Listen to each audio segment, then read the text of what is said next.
क्या आपने फिल्म जुबैदा देखी है? अरे वही फिल्म जिसमें करिश्मा कपूर थी। हाँ वही वाली। पता है ये फिल्म रियल स्टोरी है। जी हाँ, वो भी भारत की पहली बोलती फिल्म आलम आरा की हीरोइन जुबैदा की।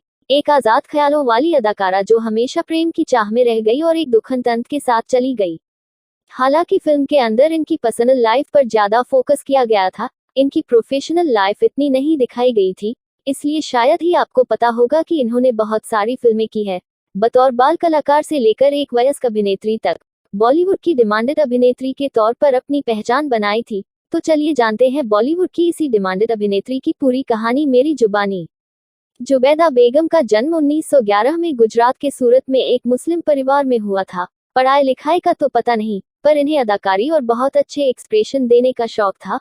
मालूम हो इनकी दोनों बड़ी बहनें सुल्ताना और शहजादी एक्ट्रेस थी, जिन्हें देखकर इन्हें भी इसी लाइन में जाने की रुचि पैदा हुई, जिसके चलते अपनी बहनों की मदद से इन्होंने 9 साल की उम्र में 1920 में कोहिनूर फिल्म के साथ एक बाल कलाकार के तौर पर एक्टिंग करनी शुरू की, जिसमें इनके कमाल के अभिनय को लोगों ने काफी पसंद किया।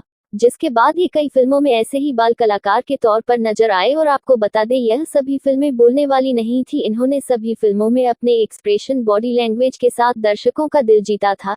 इसीलिए तो 1925 में 14 साल की उम्र में इन्होंने 9 फिल्मों में काम किया था। ऐसे ही देखते देखते हैं यह बॉलीवुड की सुपरस्टार अभिनेत्री बन गई।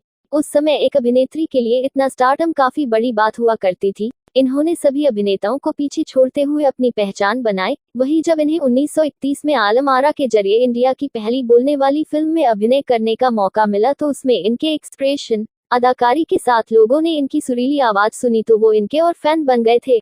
फिर क्या था, इन्होंने पीछे मुड़कर नहीं देखा और खूब मशहूर हुई। तो वही ये 1949 तक साल में 1 या 2 फिल्मों में दिखाई देती रही, जिसके बाद निर्दोष अबला इनकी आखिरी फिल्म थी।